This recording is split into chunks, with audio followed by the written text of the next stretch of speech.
Friends, ನಾನು ನಿಮ್ಮ ರೇಖೇಶ್ ಮಾತಾಡ್ತಾ ಇರೋದು. ಕೆಲ ಲೈಫ್ ಚಾನಲ್ಗೆ ಸ್ವಾಗತ. ಎಲ್ಲರೂ ಹೇಗಿದ್ದೀರಾ? ಚೆನ್ನಾಗಿದ್ದೀರಾ? ನಾನು ಪರವಾಗಿಲ್ಲ, ಕೆಲವೊಂದು ಚೆನ್ನಾಗಿದ್ದೀನಿ. ಎಲ್ಲರೂ ಖುಷಿಯಾಗಿದ್ದೀರಾ ಅಂತ ಅಂದ್ಕೊಂಡಿದ್ದೀನಿ. ಆರಾಮಾಗಿರಿ, ಹೆಲ್ತನ್ನು ನೋಡ್ಕೊಳ್ಳಿ. ಹೆಲ್ತನ್ನು ನೋಡ್ಕೊಳಕ್ಕೋಸ್ಕರ ನೀವು ಡಯಟಲ್ಲಿ ಇರೋರಿಗೋಸ್ಕರ ಒಂದು ಡ್ರಿಂಕ್ಸು ಅಂದರೆ ಹೆಲ್ದಿ ಡ್ರಿಂಕ್ಸು ಅಂದರೆ ಗಂಜಿ ಅಂತಲೇ ಹೇಳ್ಬೋದು. ರಾಗಿ ಗಂಜಿ. ನಾವು ಡಯಟಲ್ಲಿರೋ ನಾವು ಹೆಂಗೆ ಯಾವ ಥರ ಫುಡ್ಡು ಮೇಂಟೈನ್ ಮಾಡಬೇಕಪ್ಪ ಅಂತ ಟೆನ್ಷನ್ ತೊಗೊಳೋರಿಗೆ ಒಂದು ಸಿಂಪಲಾಗಿ ಒಂದು ಮೆಥಡ್ ಹೇಳ್ಕೊಡ್ತಾಯಿದ್ದೀನಿ. ಆದರೆ ದಯವಿಟ್ಟು ಟ್ರೈ ಮಾಡಿ. ತುಂಬ ಹೆಲ್ತಿ ಡ್ರಿಂಕ್ ಇದು. ನಾನು ಹೇಳ್ತಾ ಇರ್ತೀನಿ, ನಾವು ಯಾವಾಗಲೂ ಡ್ಯಾನ್ಸ್ ಪ್ರೋಗ್ರಾಮ್ಗೆ ಹೋಗಬೇಕು, ತುಂಬ ಡ್ಯಾನ್ಸ್ ಮಾಡಿ ತುಂಬ ಟಯರ್ಡ್ ಆಗ್ತೀವಿ ಅಂತ. ನಾನು ಅಲ್ಲಿ ಡ್ಯಾನ್ಸ್ ಮಾಡಿ ಬಂದು ಮನೇಲೂ ಕೆಲಸ ಮಾಡಿ ನೆನೆ ಇವತ್ತು ಲೈವಲ್ಲಿ ನೀವು ನೋಡಿದ್ದೀರಾ ಅನ್ಕೋತೀನಿ. ಸೌದೆ ಎತ್ಕೊಬರೋದು ನೋಡಿದ್ರೆ ನೀವು ಅಷ್ಟಪ್ಪ ಸೌದೆ ಎತ್ಕೋಬೇಕು ಅನ್ನೋ ತುಂಬಾ ಕಷ್ಟ. ಅಷ್ಟು ಬರೋಕ್ಕೆ ನಮಗೆ ಶಕ್ತಿ ಬೇಕಲ್ವಾ. ಬೆಳಗ್ಗೆ ಎದ್ದು ನಾಷ್ಟ ಮಾಡಿದ್ರ ಅಂತೀರ. ನನ್ನ ದಿನ ನಾಷ್ಟ ತಿಂತಾಯಿದ್ದೆ. ನಾನು ಇವಾಗ ಇತ್ತೀಚೆಗೆ ನಾನು ನಾಷ್ಟ ಯಾಕೆ ತಿಂತಾಯಿಲ್ಲ ಅಂದರೆ ಸ್ವಲ್ಪ ಡಯಟ್ ಮಾಡ್ತಾಯಿದ್ದೀನಿ. ಡಯಟ್ ಅಂದರೆ ಸ್ವಲ್ಪ ಹೆವಿ ದಪ್ಪ ಆಗೋದು ಬೇಡ ಅಂತ. ಯಾಕೆಂದರೆ ನಾನು ದಪ್ಪ ಆದಷ್ಟು ನನಗೆ ಡ್ಯಾನ್ಸ್ ಸ್ಟೆಪ್ಗಳು ಅವ್ರು ಹೇಳ್ಕೊಟ್ಟಾಗ ನನಗೆ ಅದು ಆಡೋಕ್ಕೆ ತುಂಬ ಕಷ್ಟ ಆಗುತ್ತೆ. ಏನಕ್ಕೆ ಡ್ಯಾನ್ಸ್ ನೀವು ಕಲಿಬೇಕು ಅಂತ ನೀವು ಕೇಳ್ಬೋದು. ಅದೊಂದು ನಮಗೆ ಕಲೆ, ದೇವ್ರು ಕೊಡೋ ವರಗಳು. ಆ ವರನ ನಾವು ಬೇಡ ಅನ್ಬಾರ್ದು. ಈ ವಯಸ್ಸಲ್ಲೂ ನಾವು ಕಲಿತೀವಿ ಅಂತ ಒಂದು ಮನಸ್ಸು ಬಂತು ಅಂದರೆ, ವಯಸ್ಸು ಅಂದರೆ ನಮಗೇನು 50-60 ವರ್ಷ ಆಗಿಲ್ಲ, ಒಂದು 25-30 ದಾಟ್ತು ಅಂದರೆ ಕೆಲವ್ರಿಗೆ ಅದ್ರ ಮೇಲೆಲ್ಲ ಇಂಟ್ರೆಸ್ಟ್ ಇಲ್ಲ. ಮುಗಿತೈತೆ, ನಮ್ಮ ಓದೋಯ್ತು, ನಮ್ಮ ಜೀವನ ಅನ್ನೋ ಮಟ್ಟಿಗೆ ನಾವು ಹೋಗ್ಬಿಡ್ತೀವಿ. ಆ ರೀತಿ ಹೋಗಬೇಡಿ. ಇಂಟ್ರೆಸ್ಟ್ ಯಾವಾಗ ಬೇಕಾದ್ರೂ 45 ವರ್ಷಕ್ಕೂ ಬರ್ಬೋದು, 50 ವರ್ಷಕ್ಕೂ ಬರ್ಬೋದು, 60 ವರ್ಷಕ್ಕೂ ಬರ್ಬೋದು. ಇಂಟ್ರೆಸ್ಟ್ ಬಂದಾಗ ಕಲಿಬೇಕು ಅಂದಾಗ ಕಲ್ತು ಬಿಡಬೇಕು. ಅದು ಯಾವುದೇ ಅದು ಕಲಿಯೋಕ್ಕೆ ಯಾವ ವಯಸ್ಸು ಏನೂ ಇಲ್ಲ. ನಾವು ಯಾವ ಏಜಲ್ಲಿ ಬೇಕಾದ್ರೂ ಕಲಿಬೋದು. ನಾನಿವತ್ತು ನಿಮಗೆ ಏನು ಹೇಳೋಕ್ಕೆ ಬಂದಿದ್ದೀನಿ ಅಂದರೆ, ನಾವು ಡಯಟಲ್ಲಿರುವಾಗ ನಾವು ಬೆಳಗ್ಗೆ ಹೊತ್ತು ಗಂಜಿ ಕುಡಿಬೇಕು ಅಂತ ಅಂದಾಗ ನಾವು ರಾಗಿ ಮಾತ್ರ ಗಂಜಿ ಮಾಡ್ಕೊಂಡು ಕುಡಿತೀವಿ. ರಾಗಿ ಅಲ್ದಿರ ಬೇರೆ ಡ್ರೈ ಫ್ರೂಟ್ಸ್ ಎಲ್ಲ ಯೂಸ್ ಮಾಡಿ ಪೌಡ್ರ್ ಮಾಡಿ ಇಟ್ಕೊಂಡು ನೀವು ಕುಡಿದ್ರೆ ನಿಜವಾಗ್ಲೂ ನಿಮ್ಮ ಹೆಲ್ತ್ ತುಂಬ ಸ್ಟ್ರಾಂಗ್ ಆಗಿರುತ್ತೆ. ಬಾಡಿಗೆ ಒಳ್ಳೆ ಬೆನಿಫಿಟ್ ಇರುತ್ತೆ. ಅದಕ್ಕೋಸ್ಕರ ನಾನು ಒಂದು ವೀಡಿಯೋ ಮಾಡಿದ್ದೀನಿ. ಫಸ್ಟು ನಾನು ಇದನ್ನು 2 ಸಾರಿ ಯೂಸ್ ಮಾಡಿದ್ದೀನಿ. ನಾನು ಹೇಳ್ತಾ ಇರ್ತೀನಿ, ನಮ್ಗೆ ಅಲ್ಲೋಗಿ ಡ್ಯಾನ್ಸ್ ಮಾಡಿದಾಗ ಸೊಂಟನೂ ಸಿಕ್ಕಾಬಿಟ್ಟೆ ಇರುತ್ತೆ, ಕಾಲಂತೂ ಎತ್ತಕ್ಕೆ ಆಗಲ್ಲ ಬೆಳಗ್ಗೆ ಅಷ್ಟು ನೋವಿರುತ್ತೆ. ನಾನು ಏನು ಮಾಡ್ಕೊಂಡು ಕುಡಿಯೋದು ಅಂತ ಯೋಚನೆ ಮಾಡಿದಾಗ ತುಂಬ ನಾನು ಏನೇನೋ ಟ್ರೈ ಮಾಡಿದೆ. ಡ್ರೈ ಫ್ರೂಟ್ಸ್ದೆಲ್ಲ ಡ್ರಿಂಕು ನಾನು ತೋರಿಸಿದ್ದೀನಿ, ನಾವು ಹೆಲ್ದಿ ಡ್ರಿಂಕು ಅದೆಲ್ಲ ಕುಡಿದಾಗ ನಿದ್ದೆ ಚೆನ್ನಾಗಿ ಬರುತ್ತೆ ಹೊತ್ತು ನಮಗೆ ಸ್ಟ್ರಾಂಗ್ ಅಂದರೆ ಬೋನ್ಸ್ ಸ್ಟ್ರಾಂಗ್ ಆಗೋಲ್ಲ. ಯಾಕಂದ್ರೆ ನಾನು ಮೀನು ಜಾಸ್ತಿ ತಿನ್ನಲ್ಲ, ಚಿಕನ್ ಒಂದೇ ತಿನ್ನೋದು, ಚಿಕನ್ ಹೆವಿ ತಿನ್ನೋಂಗಿಲ್ಲ. ಅದಕ್ಕೋಸ್ಕರ ನಾವೇನು ಮಾಡೋದು ಅಂತ ತಲೆ ಕೆಡಿಸ್ಕೊಂಡಾಗ ನಾನು ಮಾಡ್ಕೊಂಡಿರೋ ಒಂದು ಡ್ರಿಂಕ್ಸು, ಡ್ರೈ ಫ್ರೂಟ್ಸು. ಮಕ್ಕಳಿಗೆ ನಾವು ಸರಿ ಮಾಡೋದೆಲ್ಲ ನಾವು ನೋಡಿರ್ತೀವಲ್ವ, ಸೇಮ್ ಅದೇ ಮೆಥಡಲ್ಲೇ ಇದೆ, ಅದು ಸ್ವಲ್ಪ ಚೇಂಜ್ ಇದೆ. ಆಲ್ಮೋಸ್ಟು ಏನನ್ನಂತ ನಾನು ತೋರಿಸ್ತೀನಿ ನಿಮಗೆ. ಏನನ್ನು ತುಂಬ ಮಾತಾಡಿದ್ರೆ ಕೆಲವು ಬೇಜಾರಾಗ್ಬಿಡುತ್ತೆ. ರಾಗಿ ಇದು ನಾನೆಲ್ಲ ಹುರಿದು ಇಟ್ಕೊಂಡಿದ್ದೀನಿ. ನಿಮಗೆ ತೋರ್ಸೋಕ್ಕೋಸ್ಕರ ನಾನು ಮತ್ತೆ ವಾಪಸ್ ತೊಗೊಂಡೆ. ರಾಗಿ 1 ಲೋಟದಷ್ಟು ರಾಗಿ ತಗೋಬೇಕು. ನಾನು ನಿಮಗೆ ತೋರ್ಸೋಕ್ಕೋಸ್ಕರ ಮಾತ್ರ ಚೇಂಜ್ ಮಾಡಿಟ್ಟಿದ್ದೀನಿ. ಮತ್ತು ಬಾದಾಮಿ, ಮತ್ತು ಅಕ್ಕಿ, ಕುಸುಬಲಕ್ಕಿ, ಕೆಂಪಕ್ಕಿ ಅಂತ ಹೇಳ್ತೀವಲ್ಲ, ಕೆಂಪಕ್ಕಿ ಇದು. ಇದೇ ಬೇಕಾ ಅಂತ ಹೇಳಿದ್ರೆ ಖಂಡಿತ ಇದೇ ಬೇಕು. ಕೆಂಪಕ್ಕಿಲಿ ತುಂಬ ಕ್ಯಾಲ್ಸಿಯಮ್ ಇರುತ್ತೆ, ತುಂಬ ವಿಟಮಿನ್ ಇರುತ್ತೆ, ತುಂಬ ಹೆಲ್ತಿಗೆ ತುಂಬಾ ಒಳ್ಳೆಯದು. ನಾವು ಅಕ್ಕಿ ತೊಳೆದು ನೀರಲ್ಲಿ ತಲೆ ವಾಶ್ ಮಾಡೋದ್ರಂತೂ ತುಂಬ ಕೂದಲು ತುಂಬ ಸ್ಟ್ರಾಂಗಾಗಿ ಕೂತ್ಕೊಳುತ್ತೆ. ಅಷ್ಟು ಬೆನಿಫಿಟ್ ಇದೆ ಕೆಂಪಕ್ಕಿಲಿ ಮಾತ್ರ. ಆಮೇಲೆ ಗೋಧಿ 1 ಲೋಟ, ಹೆಸ್ರು ಕಾಳು 1 ಲೋಟ, ಎಲ್ಲ 1 ಲೋಟ ತಗೋಬೇಕು. ನಾನು ನಿಮಗೆ ತೋರ್ಸೋಕ್ಕೋಸ್ಕರ ಉದ್ದಿನ ಕಾಳನ್ನು 1 ಲೋಟ, ಮತ್ತು ಕಡಲೆಕಾಳನ್ನು 1 ಲೋಟ ತಗೋಬೇಕು. ಇದು ಬಂದು ಒಂದು ಅರ್ಧ ಬಟ್ಲಷ್ಟಾದರೂ ಪರವಾಗಿಲ್ಲ. ಕುಂಬಳಕಾಯಿ ಬೀಜ ಏನಂತ ನೋಡಿದ್ರೆ ಇದು ಕುಂಬಳಕಾಯಿ ಬೀಜ. ಮತ್ತು ಇದು ಗೋಡಂಬಿ, ಅದರಲ್ಲೆಲ್ಲ ಹುರಿದು ಹಾಕಿರೋದಕ್ಕೆ ಕೈ ಸಿಕ್ಕಿರೋದು ಮಾತ್ರ ಎತ್ಕೊಂಡು ನಿಮ್ಗೆ ತೋರಿಸ್ತಾಯಿದ್ದೀನಿ. ಗೋಡಂಬಿನ ಮತ್ತು ಏಲಕ್ಕಿ ಒಂದು 5-10 ಹಾಕಲೇಬೇಕು. ಯಾಕಂದರೆ ಏಲಕ್ಕಿ ಏನಕ್ಕೆ ಹಾಕೋದಂದರೆ, ನಮಗೆ ಬಾಡೀಲಿ ನಾವೇನಾದರೂ ಜಾಸ್ತಿ ಹೊತ್ತು ನಿಂತ್ಕೊಂಡು ಈ ವರ್ಕ್ ಮಾಡೋರಿಗೆ ಜಾಸ್ತಿ ಹೊತ್ತು ನಿಂತ್ಕೊಂಡ್ರೆ ಅಂತ ಸುಸ್ತಾಗುತ್ತೆ, ಬಾಡಿ ಒಂಥರ ಸುಸ್ತು ಮಾಡುತ್ತೆ. ಆ ಸುಸ್ತು ಮಾಡಿದಾಗ ನಾವು ಏಲಕ್ಕಿ ಹಾಕಿ ಏನೋ ಜ್ಯೂಸು ಅಥವಾ ಏಲಕ್ಕಿ ತೊಗೊಂಡು ಏನಾದರೂ ನಾವು ಮಾಡಿದ್ರೆ ಏನು ಗೊತ್ತಾ, ಬಾಡಿಲಿ ಸುಸ್ತನ್ನು ಕಮ್ಮಿ ಮಾಡುತ್ತೆ. ಯಾಕಂದರೆ ನಾನು ವರ್ಕ್ ಮಾಡೋ ಟೈಮಲ್ಲಿ ಕೆಲವು ಟೈಮಲ್ಲಿ ನಾವು ತುಂಬ ಹೆವಿ ನಿಂತ್ಕೊಂಡಿರ್ಬೇಕು. ಬೆಳಗ್ಗೆಯಿಂದ ಮಧ್ಯಾಹ್ನ ಗಂಟೆ ನಿಂತಿರ್ಬೇಕು, ಮಧ್ಯಾಹ್ನ ಸಂಜೆ ಗಂಟೆ ನಿಂತಿರಬೇಕು. ಆ ಥರ ಕೆಲಸ ಎಲ್ಲ ಸಿಕ್ಕಿದಾಗ ನನಗೆ ನಿಂತ್ಕೊಳ್ಳೋ ಶಕ್ತಿ ಇರ್ತಾಯಿರಲಿಲ್ಲ. ಆವಾಗ ನಾನು ಯೂಟ್ಯೂಬ್ ಸರ್ಚ್ ಮಾಡಿದಾಗ ಕೆಲವರು ಏಲಕ್ಕಿ ಯೂಸ್ ಮಾಡಿ ಆ ಥರ ಒಳ್ಳೆ ಬೆನಿಫಿಟ್ ಇದೆ ಅಂದರು. ನಾನು ಸರಿ ಒಂದು ಸ್ವಲ್ಪ ದಿನ ಟ್ರೈ ಮಾಡಿ ನೋಡಿದೆ. ಏಲಕ್ಕಿ ಒಳ್ಳೆ ಬೆನಿಫಿಟ್ ಇದೆ ಮಾತ್ರ, ನಿಜ ಹೇಳ್ತಾ ಇದ್ದೀನಿ. ಏಲಕ್ಕಿ ನೀವು 5ರಿಂದ 10 ತಗೊಂಡ್ರು ಓಕೆನಾ. ನಾನು ಇದೆಲ್ಲ ಬಿಡಿಸಿ ಅದರೊಳಗೆ ಹಾಕಿದ್ದೀನಿ. ನಿಮಗೆ ತೋರ್ಸೋಕೆ ಮಾತ್ರ 1-2 ಏಲಕ್ಕಿ ತೋರಿಸ್ತಾ ಇರೋದು. ಏಲಕ್ಕಿ ತುಂಬ ಬಾಡಿಲಿ ಸುಸ್ತನ್ನು ಕಡಿಮೆ ಮಾಡುತ್ತೆ. ಇಲ್ಲಾಂದರೆ ನಮಗೆ ಒಂದು 30 ಆಗ್ತಾಯಿದ್ದಂಗೆ ಏಜ್ ಮೇಂಟೈನ್ ಮಾಡೋದು ತುಂಬ ಕಷ್ಟ. ಆಮೇಲೆ ಎನರ್ಜಿ ಕಮ್ಮಿ ಆಗ್ಬಿಡುತ್ತೆ. ಇದು ಏಲಕ್ಕಿನ ಆ ರೀತಿ ಯೂಸ್ ಮಾಡಿ ಇದನ್ನೆಲ್ಲ ಹುರಿದಿಟ್ಕೋಬೇಕು. ಇನ್ನೊಂದು ಹೇಳಬೇಕು ಅಂದರೆ ಆಲ್ಮೋಸ್ಟು ನಿಮ್ಮ ಕೈಲಾದರೆ ಈ ಕಾಳನ್ನೆಲ್ಲ ಮೊಳಕೆ ಕಟ್ಟಿ ಮಾಡಿ.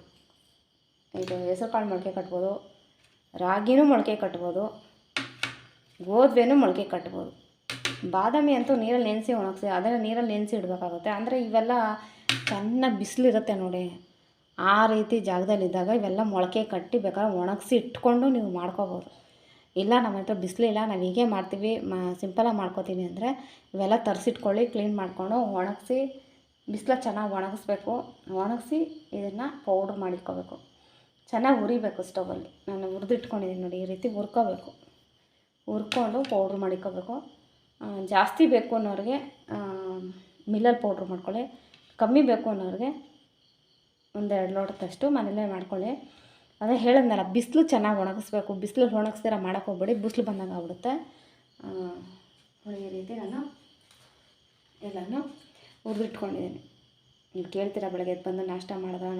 ನಾನು ಡಯಟಲ್ಲಿದ್ದೀನಿ ಅಂದರೆ ನಾವೇನೋ ತಿಂತೀವೋ ಇಲ್ವೋ ಅಂತ ನಿಮ್ಗೆ ಡೌಟ್ ಇರುತ್ತೆ. ಖಂಡಿತ ನಾನು ಈ ಥರ ಒಳ್ಳೆ ಫುಡ್ಗಳೇ ತಿಂತಾ ಇರೋದು. ನನಗೇನು ಮೋಸ ಇಲ್ಲ ತಿನ್ನೋದಲ್ಲಿ. ಇದನ್ನು ನಾವು ಗಂಜಿ ಥರ ಮಾಡಿಕೊಂಡು ಇದನ್ನು ಕುಡಿತೀನಿ. 1 ಲೋಟ ಹಾಲು ಕುಡಿದ್ರೆ ಇನ್ನೊಂದು ನಾಟಿ ಮೊಟ್ಟೆ ಅಂತ ಇದೆ, ಅದೇ ನಾಟಿ ಮೊಟ್ಟೆ ಅಂತ ಹೇಳ್ತೀನಲ್ಲ, ಆ ಮೊಟ್ಟೆ 1 ತಿಂತೀನಿ. ಸಾಕಲ್ವಾ? ಅದಕ್ಕಿಂತ ಆರೋಗ್ಯ ನಾವು ಮೇಂಟೈನ್ ಮಾಡಬೇಕಾ? ನಾನು ಮೀನು ಚಿಕನ್ನು ಎಲ್ಲ ಜಾಸ್ತಿ ತಿನ್ನಲ್ಲ. ನಾನು ತಿನ್ನೋದು ಅದೊಂದು ಮೊಟ್ಟೆ ಅಂದರೆ. ಇವು ನಮ್ಮಲ್ಲೂ ತುಂಬಾ ದಪ್ಪ ಇದೆ. ನಾನು ಹಳೆ ಫೋಟೋ ನಾನು ಅದ್ರಲ್ಲಿ ಹಾಕ್ತೀನಿ, ಸೆಂಡ್ ಮಾಡ್ತೀನಿ ನೋಡಿ. ಅವಾಗ ಎಷ್ಟು ದಪ್ಪ ಇದೆ ಅಂದರೆ ಅಷ್ಟು ದಪ್ಪ ಇದೆ. ಕೆಲವು ಹೆಲ್ತ್ ಪ್ರಾಬ್ಲಮ್ ಆದಾಗೂ ಸ್ವಲ್ಪ ಸಣ್ಣ ಆದೆ, ಮತ್ತು ತಿರ್ಗಾ ದಪ್ಪ ಆದೆ. ಮತ್ತೆ ಒಂದು ಲೆವೆಲ್ ನಾನು ಮೇಂಟೈನ್ ಮಾಡೋಕ್ಕೆ ಬಂದಿದ್ದು ಅಂದರೆ ಈ ಥರ ಡ್ರಿಂಕ್ಗಳೆಲ್ಲ ಮಾಡ್ಕೊಂಡು ಕುಡಿಯೋಕ್ಕೆ ಸ್ಟಾರ್ಟ್ ಮಾಡಿದೆ. ಸ್ವಲ್ಪ ಬಾಡಿ ಒಂದು ಲೆವೆಲಿಗೆ ಬಂತು, ಸ್ವಲ್ಪ ಎನರ್ಜಿ ಜಾಸ್ತಿ ಆಯಿತು. ನೋಡಿ ಈ ಥರ ಎಲ್ಲ ಮಾಡ್ಕೊಂಡು ಕುಡೀರಿ. ಆರೋಗ್ಯ ಚೆನ್ನಾಗಿ ನೋಡ್ಕೊಳ್ಳಿ. ಹೆಣ್ಮಕ್ಳು ಯಾವುದೇ ಕಾರಣಕ್ಕೂ ವೀಕ್ ಆಗಬೇಡಿ. ನಿಮ್ಮ ಕೆಲಸದ ಒತ್ತಡದಲ್ಲಿ ನಿಮ್ಮ ಆರೋಗ್ಯನ ದಯವಿಟ್ಟು ಕೇರ್ ಮಾಡಿ. ಯಾಕಂದರೆ ಆರೋಗ್ಯ ಅಂತ ದೊಡ್ಡ ಆಸ್ತಿ ಇನ್ಯಾವುದೂ ಇಲ್ಲ. ಆರೋಗ್ಯನೇ ನಮಗೆ ದೊಡ್ಡ ಆಸ್ತಿ. ಅದನ್ನು ನಾವು ಕಳ್ಕೊಬಿಟ್ವಿ ಅಂದರೆ ಖಂಡಿತ ನಮಗೆ ಅದಕ್ಕಿಂತ ದೊಡ್ಡ ಆಸ್ತಿ ಇನ್ನೊಂದಿಲ್ಲ. ದಯವಿಟ್ಟು ಈ ಥರ ಪೌಡ್ರನ್ನೆಲ್ಲ ಮಾಡಿಟ್ಕೊಂಡು ಕುಡೀರಿ. ನಾನು ವೀಡಿಯೋ ನಿಮಗೆ ಗೊತ್ತು, ನಾನು ಏನಾದರೂ ವೀಡಿಯೋ ಮಾಡಿದ್ರೆ ಏನಾದರೂ ಅದ್ರಲ್ಲಿ ಬೆನಿಫಿಟ್ ಇದ್ದರೆ ಮಾತ್ರ ವೀಡಿಯೋ ಮಾಡಿ ತೋರಿಸ್ತೀನಿ. ನಾನು ಯೂಸ್ ಮಾಡಿ ಅದು ಓಕೆ ಇದ್ದರೆ ಮಾತ್ರ, ನನಗಿಷ್ಟ ಆಯಿತು, ಅದರಿಂದ ಯಾರಿಗಾರ ಯೂಸ್ ಆಗ್ಬೋದು ಅಂದರೆ ಮಾತ್ರ ವೀಡಿಯೋ ಮಾಡಾಕ್ತೀನಿ. ಎಲ್ಲರೂ ಹಾಗೆ ಮಾಡ್ತಾರೆ ಅಂತ ನಾನು ಹೇಳಲ್ಲ. ಕೆಲವೊಬ್ಬರು ನಮಗೆ ಚೆನ್ನಾಗಿ ತಿಳಿಸಿ ಹೇಳ್ಕೊಡ್ತಾರೆ. ಅಷ್ಟು ಚೆನ್ನಾಗಿ ವೀಡಿಯೋ ಮಾಡೋ ಕೆಲವು ಯೂಟ್ಯೂಬರ್ಸು ನಮ್ಮಲ್ಲಿ ಸುಮಾರು ಜನ ಇದ್ದಾರೆ. ತುಂಬ ಚೆನ್ನಾಗಿ ವೀಡಿಯೋಸ್ ಮಾಡ್ತಾಯಿದ್ದಾರೆ. ನನಗೆ ತುಂಬ ಖುಷಿ ಆಗುತ್ತೆ ಒಬ್ಬರು ನೆನೆಸ್ಕೊಂಡ್ರು. ಪ್ರತಿಯೊಬ್ಬರಿಗೂ ನಾನು ಹೇಳೋದು ಒಂದೇ, ಹೆಣ್ಮಕ್ಳಾಗಲಿ ಹೆಣ್ಮಕ್ಳೇ ಕುಡಿಬೇಕು ಅಂತ ಏನಿಲ್ಲ. ಗಂಡು ಮಕ್ಕಳು ಈ ರೀತಿ ಮಾಡ್ಕೊಂಡು ಕುಡೀರಿ, ತುಂಬ ಬೆನಿಫಿಟ್ ಇರುತ್ತೆ. ಬೆಳಗ್ಗೆ ಎದ್ದು ಡ್ಯೂಟಿಗೆ ಹೋಗ್ತೀರಾ, ಏನು ತಿನ್ನೋಕ್ಕಾಗಲ್ಲ ಮಾಡೋಕ್ಕಾಗಲ್ಲ ಅನ್ನೋರಿಗೆ ಈ ರೀತಿ ಪೌಡ್ರ್ ಮಾಡಿಟ್ಕೊಂಡು ಕುಡೀರಿ. ನಾನು ಯಾವ ರೀತಿ ಇದು ಗಂಜಿ ಮಾಡ್ಕೋತೀನಿ ಅಂತ ನಾನು ನಿಮಗೆ ತೋರಿಸ್ತೀನಿ. ಈ ರೀತಿ ನಾನು ಹುರಿದಿಟ್ಕೊಂಡಿದ್ದೀನಿ. ರಾಗಿ, ಗೋಧುವೆ ಮತ್ತು ಕುಂಬಳಕಾಯಿ ಬೀಜ ಎಲ್ಲನೂ ಈ ರೀತಿ ನಾನು ಹುರಿದಿಟ್ಕೊಂಡಿದ್ದೀನಿ. ಇದು ಇವಾಗ ಮಿಲ್ಲಿಗೆ ಕೊಡಬೇಕು. ಮಿಕ್ಸಿಲಂತೂ ಪೌಡ್ರ್ ಮಾಡೋಕ್ಕಾಗಲ್ಲ. ಮಿಕ್ಸಿಲಿ ಪೌಡ್ರ್ ಮಾಡಿದ್ರೆ ತುಂಬ ಸಾಫ್ಟಾಗಿ ಪೌಡ್ರ್ ಆಗುತ್ತೆ ಇಲ್ಲವೋ ಗೊತ್ತಿಲ್ಲ. ಮಿಕ್ಸಿ ಅಂತೂ ಕೈ ಸಿಗುತ್ತೆ ಇಲ್ವೋ ಗೊತ್ತಿಲ್ಲ. ಅದಕ್ಕೋಸ್ಕರ ನಾನು ಮಿಲ್ಲಿಗೆ ಕೊಟ್ಟು ಪೌಡ್ರ್ ಮಾಡಿಸ್ತೀನಿ. ಇವಾಗ ನಾನು ಸಿಂಪಲ್ಲಾಗಿ ನಿಮಗೋಸ್ಕರ ನಾನು ಮನೇಲಿ ಸ್ವಲ್ಪ ಪೌಡ್ರ್ ಮಾಡಿಕೊಂಡು ಇಟ್ಟಿದ್ದೀನಿ, ಅದನ್ನು ತೋರಿಸ್ತೀನಿ. ನಾನು ಬೆಳಗ್ಗೆ ಪೌಡ್ರ್ ನಾನು ಮಾಡಿ ಇಟ್ಕೊಂಡಿದ್ದೆ. ಈ ರೀತಿ ಪೌಡ್ರ್ ಮಾಡಿಟ್ಕೊಂಡಿದ್ದೀನಿ. ಇದೇ ರೀತಿ ಪೌಡ್ರ್ ಮಾಡಿಟ್ಕೊಂಡು ನಾನು ಮಾಮೂಲಿ ನೀರಲ್ಲಿ ಕಲಸಿಟ್ಕೊಂಡು ಆಮೇಲೆ ಅದನ್ನು ಎಷ್ಟು ಬೇಕೋ ನಿಮ್ಗೆ ಎಷ್ಟು, 1-2 ಲೋಟ, 2 ಸ್ಪೂನಷ್ಟು ಬೇಕಾ 2 ಸ್ಪೂನಷ್ಟು, 3 ಸ್ಪೂನಷ್ಟು ಬೇಕಾ 3 ಸ್ಪೂನಷ್ಟು ಅದನ್ನು ನೀರಲ್ಲಿ ಮಿಕ್ಸ್ ಮಾಡಿಕೊಂಡು, ಫಸ್ಟು ನೀರಲ್ಲಿ ಮಿಕ್ಸ್ ಮಾಡ್ಕೋಬೇಕು. ಯಾಕಂದರೆ ನಾವು ಡೈರೆಕ್ಟಾಗಿ ನಾವು ಹಾಲಿಗೆ ಹಾಕೋಕ್ಕೋದ್ರೆ ಒಂಥರ ಗಟ್ಟಿ ಆಗ್ಬಿಡುತ್ತೆ. ನಾನು ನೈಟ್ ಟೈಮ್ ಯೂಸ್ ಮಾಡ್ತಾಯಿರೋದು, ಅದಕ್ಕೋಸ್ಕರ ನಾನು ಜಾಸ್ತಿ ಹಾಕ್ತಾರ. ಬೆಳಗ್ಗೆ ಟೈಮ್ ಆದರೆ 3 ಸ್ಪೂನ್ 4 ಸ್ಪೂನ್ ಅಷ್ಟು ಯೂಸ್ ಮಾಡ್ಬೋದು. ನಿಮ್ಗೆ ಎಷ್ಟು ಬೇಕೋ ಅಷ್ಟು ಮನೇಲಿ ನಾನು ಮಿಕ್ಸಿಲಿ ಪೌಡ್ರ್ ಮಾಡಿಕೊಡ್ತೀನಿ ನಿಮ್ಗೆ ತೋರ್ಸೋಕ್ಕೋಸ್ಕರ. ನಿಜ ಇದು ಕುಡಿದ್ರೆ ನಾನು ಒಂದು ಮಧ್ಯಾಹ್ನ ಗಂಟ ನಾನು ಊಟನೇ ನನಗೆ ಬೇಡ, ಅಷ್ಟು ಸ್ಟ್ರಾಂಗ್ ಆಗಿರೋ ಅಂಥ ಒಂದು ಪೌಡ್ರು. ಅದೇನಕ್ಕೂ ದುಡ್ಡು ಖರ್ಚು ಮಾಡ್ತೇವೆ, ಇದೇ ಸಾಕು ನಮಗೆ. ಉದ್ದಿನ ಕಾಳು ಅಂತೂ ಸೊಂಟ ನೋವು ತುಂಬ ಒಳ್ಳೆಯದು, ಗೋಧಿ ಅಂತೂ ಕೇಳಲೇಬೇಡಿ. ಮತ್ತು ರಾಗಿ, ಕುಂಬಳಕಾಯಿ ಬೀಜ, ಹೆಸ್ರು ಕಾಳು, ಈ ರೀತಿ ನಾನು ಕಲಸಿಟ್ಕೊಂಡಿದ್ದೀನಿ. ಸ್ವೀಟ್ ಬೇಕು ಅನ್ನೋರು ಸಕ್ಕರೆ ಹಾಕ್ಕೊಳ್ಳಿ. ಸಕ್ಕರೆ ಯೂಸ್ ಮಾಡದೇ ಇರೋದೇ ಒಳ್ಳೆಯದು. ಯಾಕಂದರೆ ಸಕ್ಕರೆ ತುಂಬ ಒಳ್ಳೆಯದಲ್ಲಪ್ಪ ಹೆಲ್ತಿಗೆ. ದಯವಿಟ್ಟು ಸಕ್ಕರೆ ಜಾಸ್ತಿ ಯೂಸ್ ಮಾಡಬೇಡಿ. ಬೇಕು ಅಂದರೆ ಯೂಸ್ ಮಾಡಿ, ಬೇಡ ಅಂತ ದಯವಿಟ್ಟು ಯೂಸ್ ಮಾಡಬೇಡಿ. ಯೂಸ್ ಮಾಡದೇ ಇರೋದೇ ಒಳ್ಳೆಯದು ಅಂತ ನಾನು ಅಂತೀನಿ. 1 ಲೋಟ ಹಾಲಷ್ಟು, ನಮಗೆ ಹಾಲು ಎಷ್ಟು ಬೇಕೋ ಅಷ್ಟು ತೊಗೊಂಡಿದ್ದೀನಿ. ಅದಕ್ಕೆ ಬೆಲ್ಲ ಸ್ವೀಟು, ನಿಮಗೆ ಸಿಹಿ ಎಷ್ಟು ಬೇಕೋ ಅಷ್ಟು ಬೆಲ್ಲ ತೊಗೊಳ್ಳಿ. ಬೆಲ್ಲ ನೀವು ತಗೊಂಡಷ್ಟು ಒಳ್ಳೇದು, ಯಾಕಂದರೆ ಬೆಲ್ಲದಲ್ಲಿ ಕ್ಯಾಲ್ಸಿಯಂ ಅಂಶ ಜಾಸ್ತಿ ಇರುತ್ತಲ್ಲ, ಕಬ್ಬಿನ ಅಂಶ ಜಾಸ್ತಿ ಇರುತ್ತಲ್ವ, ಅದಕ್ಕೋಸ್ಕರನೇ ಬೆಲ್ಲ ಒಳ್ಳೇದು, ತುಂಬ ಒಳ್ಳೆಯದು. ಬೆಲ್ಲನೇ ಯೂಸ್ ಮಾಡಿ. ಆಮೇಲೆ ನಾವು ಇವಾಗ ಕಲಸಿಟ್ಕೊಂಡಿದ್ದೀನಲ್ಲ, ಈ ರೀತಿ ನಾನು ಕಲಸಿಟ್ಕೊಂಡಿದ್ದೀನಿ ನೀಟಾಗಿ. ಹಾಲಿಗೆ ನಾನು ಇದನ್ನು ಹಾಕ್ಕೊಂಡು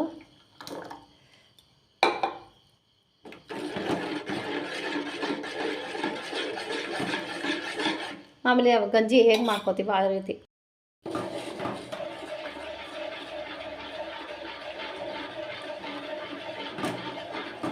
ಸ್ವಲ್ಪ ಬಿಟ್ಬಿಟ್ವಿ ಅಂದರೆ ಒಂಥರ ಗಟ್ಟಿ ಆಗ್ಬಿಡುತ್ತೆ, ಆಮೇಲೆ ಕುಡಿಯೋಕ್ಕೆ ಹಿಂಸೆ. ಅದಕ್ಕೋಸ್ಕರ ಸ್ವಲ್ಪ ನಾನು ತೆಳ್ಳಗೆ ಮಾಡ್ಕೊಂಡಿದ್ದೀನಿ. ನನಗೆ ನೀರು ಥರ ಕುಡಿಬೇಕಲ್ವ.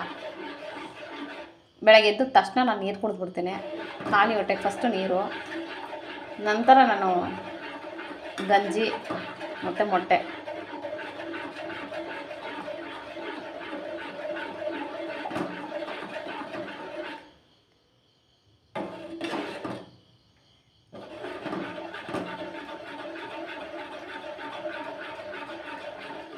ಇದಾಗಿದೆ, ಇವಾಗ ಆಫ್ ಮಾಡ್ಕೊತಾ ಇದ್ದೀನಿ. ರಾಗಿ ಗಂಜಿ ರೆಡಿ. ಇದು ತಣ್ಣಗಾದ್ಮೇಲೆ ಬೆಳಗ್ಗೆ 1 ಲೋಟ ಹೊಟ್ಟೆ ತುಂಬ ಇದನ್ನು ಕುಡಿದು ಡ್ಯೂಟಿಗೆ ಹೋಗೋರು ಡ್ಯೂಟಿಗೆ ಹೋಗಿ, ಮನೇಲಿರೋರು ಏನೋ ಹೆಲ್ತ್ ಹಾಳು ಮಾಡ್ಕೋಬೇಕು ಅಂತೇನಿಲ್ಲ, ಮನೇಲಿರೋರು ಇದನ್ನು ಕುಡೀರಿ. ಯಾಕಂದರೆ ಆಲ್ಮೋಸ್ಟ್ ಹೆಣ್ಮಕ್ಳು ಆಗಲಿ ಗಂಡು ಮಕ್ಕಳಾಗಲಿ ಹೆಲ್ತನ್ನು ನೋಡ್ಕೊಳ್ಳಿ. ಯಾರಾದರೂ ಎಷ್ಟೇ ಹೆಲ್ತನ್ನು ಹಾಳು ಮಾಡ್ಕೋಬೇಡಿ. ಹಾಳು ಮಾಡ್ಕೊಳ್ಳೋದು 1 ನಿಮಿಷ, ಮತ್ತು ಹೆಲ್ತನ್ನು ನಾವು ವಾಪಸ್ ತರಬೇಕು ಅಂದರೆ ತುಂಬ ಕಷ್ಟ, ತುಂಬ ನೋವುಗಳು ಅನುಭವಿಸ್ಬೇಕಾಗುತ್ತೆ. ಅದಕ್ಕೋಸ್ಕರ ಹೇಳ್ತಾಯಿದ್ದೀನಿ, ನನಗಾಗಿರೋ ಅನುಭವಕ್ಕೋಸ್ಕರ ಹೇಳ್ತಾಯಿದ್ದೀನಿ. ದಯವಿಟ್ಟು ಹೆಲ್ತನ್ನು ಕೇರ್ ಮಾಡಿ. ನಾವು ತುಂಬ ಬಿಸಿ ಇದೆ. ನಿಮಗೆ ನಮ್ಮ ಈ ಪುಟ್ಟ ವಿಡಿಯೋ ಇಷ್ಟ ಆದರೆ ನಿಮ್ಮ ಈ ಪ್ರೀತಿಯ ರೋಡಿ ಬೇಬಿಗೆ ದಯವಿಟ್ಟು ಒಂದು ಲೈಕ್ ಕೊಡಿ. ಅದರಲ್ಲಿ ಆ ವಿಡಿಯೋದಲ್ಲಿ ಒಳ್ಳೆ ವಿಷಯ ಹೇಳಿ, ನಿಮಗೇನು ಅನಿಸ್ತು ನನ್ನ ಈ ವಿಡಿಯೋ. ಯಾಕಂದರೆ ಡಯಟ್ ಮಾಡೋರಿಗೆ ತುಂಬ ಹೆಲ್ಪ್ ಆಗುತ್ತೆ ಅಂತ ನಾನು ಅಂದ್ಕೊಂಡಿದ್ದೀನಿ. ಎಲ್ಲ ರೀತಿಯೂ ಈ ಥರ ಹುರಿದು ಇಟ್ಕೊಂಡು ಪೌಡ್ರ್ ಮಾಡಿಕೊಂಡು ದಯವಿಟ್ಟು ಎಲ್ಲರೂ ಆರೋಗ್ಯ ನೋಡ್ಕೊಳ್ಳಿಪ್ಪ. ಆರೋಗ್ಯಕ್ಕಿಂತ ದೊಡ್ಡ ಆಸ್ತಿ ಇನ್ನೊಂದಿಲ್ಲ ಅಂತ ನಾನು ಹೇಳ್ತಾಯಿದ್ದೀನಿ. ನಿಮಗೆ ಇದ್ದಲ್ಲಿ ಯಾವುದಾದ್ರು 1-2 ಸಿಕ್ಕಿಲ್ಲ ಅಂದರೂ ಪರವಾಗಿಲ್ಲ, ರಾಗಿ ಸಿಕ್ಕೇ ಸಿಗುತ್ತೆ, ಗೋಧಿ ಸಿಕ್ಕೇ ಸಿಗುತ್ತೆ, ಕಾಳುಗಳಂತೂ ಸಿಕ್ಕೇ ಸಿಗುತ್ತೆ. ಕುಂಬಳಕಾಯಿ ಬೀಜ ಅಂದರೆ ತುಂಬ ಒಳ್ಳೆಯದು ಅಂತ ಹೇಳ್ತಾರೆ. ಅದಕ್ಕೋಸ್ಕರ ಕುಂಬಳಕಾಯಿ ಬೀಜ, ಸೂರ್ಯಕಾಂತಿ ಬೀಜ ನಾನು ಹೇಳಿದ್ನಲ್ಲ, ದಯವಿಟ್ಟು ಸೂರ್ಯಕಾಂತಿ ಬೀಜ ಮರಿಬೇಡಿ. ನನಗೆ ಸಿಕ್ಕಿಲ್ಲ, ಹೋದ ಸರಿ ಸಿಕ್ಕಿತ್ತು, ಯೂಸ್ ಮಾಡಿದೆ. ಈ ಸರಿ ನನಗೆ ಸಿಕ್ಕಿಲ್ಲ, ನನಗದು. ಅದಕ್ಕೆ ವೀಡಿಯೋ ಮಾಡಿದ್ರೆ ನಾನು ತಳ್ಳಿದ್ದೆ. ಪಾಪ ಸಿಕ್ಕದಷ್ಟು ಕುಡಿಯೋರಾನ ಕುಡೀಲಿ ಅಂದ್ಬಿಟ್ಟು ನಾನು ವೀಡಿಯೋ ತೋರಿಸ್ತಿರೋದು. ಈ ರೀತಿ ಎಲ್ಲನೂ ಪೌಡ್ರ್ ಮಾಡಿಟ್ಕೊಂಡು, ನಮಗೆ ಮೊಳಕೆ ಕಟ್ಟೋಷ್ಟು ಟೈಮ್ ಇಲ್ಲ ಅಂದರೆ ಬೇಡ, ಮೊಳಕೆ ಕಟ್ಟಲೇಬೇಕು ಅಂತ ಏನೋ ಬಲವಂತ ಇಲ್ಲ. ಈ ಥರ ಮಾಮೂಲಿ ನಾವು ಹುರಿದಿಟ್ಕೊಂಡು ಪೌಡ್ರ್ ಮಾಡ್ಕೊಳ್ಳೋಣ. ಏನಂದರೆ ಸಕ್ಕರೆ ಯೂಸ್ ಮಾಡಬೇಡಿ. ಡಯಟ್ ಇರೋರು ದಯವಿಟ್ಟು ಸಕ್ಕರೆ ಯೂಸ್ ಮಾಡಬೇಡಿ. ಡಯಟು ಅಂತಲ್ಲ, ಯಾರಾದರೂ ಸಕ್ಕರೆ ಸ್ವಲ್ಪ ಕಮ್ಮಿ ಮಾಡಿ, ಬೆಲ್ಲ ಯೂಸ್ ಮಾಡಿ. ಬೆಲ್ಲದ ಕಾಫಿ, ಬೆಲ್ಲದ ಟೀ, ಬೆಲ್ಲದಲ್ಲಿ ನೀವು ಏನು ಮಾಡ್ಕೊಂಡು ತಿಂದ್ರೂ ತುಂಬ ಒಳ್ಳೆಯದು. ಆಗಿನ ಕಾಲದಲ್ಲೆಲ್ಲ ಬೆಲ್ಲದಲ್ಲಿ ತುಂಬ ಕುಡಿಯೋರು. ನಾವೇನು ಕಲ್ದವ್ರೆ ನಾವು ಸಕ್ಕರೆಗೆ ಜಾಸ್ತಿ ಯೂಸ್ ಮಾಡ್ತಾ ಇರೋದು. ಸಕ್ಕರೆ ಆಲ್ಮೋಸ್ಟು ಅದರಲ್ಲಿ ಕೆಮಿಕಲ್ ಮಿಕ್ಸ್ ಆಗುತ್ತೆ. ಬರೋದು ಸಕ್ಕರೆ ಫಸ್ಟು ಕೆಂಪು ಕಲರಲ್ಲೇ ಬರೋದು, ಆಮೇಲೆ ಅದಕ್ಕೆ ಪೌಡ್ರ್ ಮಿಕ್ಸ್ ಆದಾಗ ಅದು ವೈಟು ಇದಕ್ಕೆ ಬರೋದು. ಸಕ್ಕರೆ ಫ್ಯಾಕ್ಟ್ರಿಯಲ್ಲಿ ಕೆಲಸ ಮಾಡೋರಿಗೆ ಗೊತ್ತಿರುತ್ತೆ ಅದ್ರ ಬಗ್ಗೆ. ನನ್ನ ತಂದೆ ಯಾವಾಗಲೂ ಹೇಳೋರು ಅದ್ರ ಬಗ್ಗೆ. ಇದು ನಾನು ಹೇಳೋದ್ರಿಂದ ಯಾರೂ ಬೇಜಾರು ಮಾಡ್ಕೋಬೇಡಿ, ನಿಮ್ಮ ಇಷ್ಟ. ನೀವು ಸಕ್ಕರೆ ಹಾಕೊಂಡು ಕುಡಿತೀನಿ ಅಂದರೆ ನಾನು ಏನು ಬಲವಂತ ಮಾಡಲ್ಲ. ಆಲ್ಮೋಸ್ಟು ಸಕ್ಕರೆಯನ್ನು ಕಮ್ಮಿ ಮಾಡಿ. ಈ ರೀತಿ ಹೆಲ್ತಿ ಡ್ರಿಂಕ್ ಕುಡಿಯೋದ್ರಿಂದ ನಿಮ್ಮ ಹೆಲ್ತನ್ನು ಮೇಂಟೈನ್ ಮಾಡ್ಬೋದು, ನಿಮ್ಮ ಬಾಡಿನೂ ಮೇಂಟೈನ್ ಮಾಡ್ಬೋದು. ನಮಗೆ ಈ ವಿಡಿಯೋ ನಿಮಗೆ ಇಷ್ಟ ಆದರೆ, ನಾನು ಮಾತಾಡೋ ರೀತಿಲಿ ಏನಾದ್ರು ತಪ್ಪಿದರೆ ದಯವಿಟ್ಟು ಸಾರಿ, ಕ್ಷಮೆ ಇರಲಿ. ಖುಷಿಯಿಂದ ವಿಡಿಯೋ ನೋಡಿ. ನನ್ನ ವೀಡಿಯೋದಲ್ಲಿ ಏನೋ ತಪ್ಪಿದ್ರೆ, ಹೋದ ಸರಿ ಮಾಡಿದ ವಿಡಿಯೋ ಅಂದರೆ ಎಕೋ ಹೊಡೆದೈತೆ. ಏನಂದರೆ ಫೇಸ್ ಪ್ಯಾಕು ಅದು ಡಬಲ್ ಇದು ಅಂದರೆ ಒಂದು ಸರಿ ರೆಕಾರ್ಡ್ ಆಗಿದೆ, ಸೆಕೆಂಡ್ ಟೈಮ್ ಅದೇ ರೆಕಾರ್ಡ್ ಆಗಿಬಿಟ್ಟಿತ್ತು. ಮತ್ತು ಅದನ್ನು ಡಿಲೀಟ್ ಮಾಡೋದು ಬೇಡ ಅಂದ್ಬಿಟ್ಟು ನಾನು ಹಾಗೆ ಬಿಟ್ಬಿಟ್ಟೆ, ಹೋದ್ರೆ ಹೋಗಲಿ ಅಂತ. ಅದಕ್ಕೋಸ್ಕರ ಹೇಳ್ತಾಯಿದ್ದೀನಿ. ಏನಾದರೂ ವಿಡಿಯೋದಲ್ಲಿ ತಪ್ಪಿದರೆ ಕ್ಷಮೆ ಇರಲಿ. ಅಕಸ್ಮಾತ್ ಅದೇನಾದ್ರು ತಪ್ಪಿದರೆ, ಇಂಥ ತಪ್ಪಿದೆ ಅಂತ ಬಂದು ಹೇಳಿ, ಪರವಾಗಿಲ್ಲ. ನಾನು ಯಾಕೆ ತಿದ್ಕೊಳೋ ಅಂಥದ್ದು ಏನಾದ್ರು ಇದ್ದರೆ ದಯವಿಟ್ಟು ತಿದ್ಕೋತೀನಿ. ನಿಮಗೇನೋ ಚಿಕ್ಕವಳೆ ಇರ್ಬೋದು ಅಥವಾ ನಿಮಗೇನೋ ದೊಡ್ಡವಳೆ ಆಗಿರ್ಬೋದು. ಕೆಲವೊಂದು ನಮಗೆ ಗೊತ್ತಿಲ್ಲದ ತಪ್ಪುಗಳು ನಾವು ಮಾಡ್ತೀವಿ. ಅದನ್ನು ಬಂದು ದಯವಿಟ್ಟು ತಿಳಿಸಿ, ಇಂಥದ್ದೆಲ್ಲ ಇಂಥದ್ದು ಮಾಡಿ ಅಂತ ಹೇಳ್ಕೊಡಿ. ಖಂಡಿತ ನಿಮ್ಮ ಮಾತಿಗೆ ನಾನು ಬೆಲೆ ಕೊಡ್ತೀನಿ. ನಾನು ಯಾವತ್ತೂ ಯಾರ ಹತ್ರ ರಾಂಗಾಗಿ ಹೋಗಲ್ಲ. ನನ್ನ ಹತ್ರ ರಾಂಗಾದಾಗ ಮಾತ್ರ ನಾನು ರಾಂಗಾಗಿ ಮಾತಾಡೋದು. ಇದೆಲ್ಲ ಇಷ್ಟೆಲ್ಲ ಮಾತಾಡೋ ಅವಶ್ಯಕತೆ ಇಲ್ಲ. ಆದ್ರೂ ಏನಾದರೂ ನನ್ನ ತಪ್ಪಿದರೆ ದಯವಿಟ್ಟು ತಿಳಿಸ್ಕೊಡಿ. ಲೈವಲ್ಲಿ ಬಂದು ಹೇಳಿ ನನಗೆ ಏನಾದರೂ ನಾನು ತಪ್ಪು ಮಾಡಿದ್ದೀನಿ ಅಂತ. ಹೆಲ್ತ್ಗೆ ನಿಮಗೆ ಬೇಕಾಗಿರೋಂಥ ಡ್ರಿಂಕ್ಸ್ ಬಗ್ಗೆ ನಾನು ತೋರಿಸಿದ್ದೀನಿ. ನಮ್ಮ ಈ ವಿಡಿಯೋ ನಿಮ್ಗೆ ಇಷ್ಟ ಆದರೆ ದಯವಿಟ್ಟು ಲೈಕ್ ಮಾಡಿ, ಸಬ್ಸ್ಕ್ರೈಬ್ ಮಾಡಿ, ಬೆಲ್ ಬಟನ್ ಪ್ರೆಸ್ ಮಾಡಿ, ಆಲ್ ಅಂತ ನೋಟಿಫಿಕೇಷನ್ ಬರುತ್ತೆ, ಅದನ್ನು ಪ್ರೆಸ್ ಮಾಡಿ ನಮ್ಮ ಈ ವಿಡಿಯೋಗೆ ಸಪೋರ್ಟ್ ಮಾಡಿ. ನಾನು ನಿಮ್ಮ ಪ್ರೀತಿಯ ರೇಖೈಸ್. ಥ್ಯಾಂಕ್ ಯು, ಧನ್ಯವಾದಗಳು. All of you. Bye bye.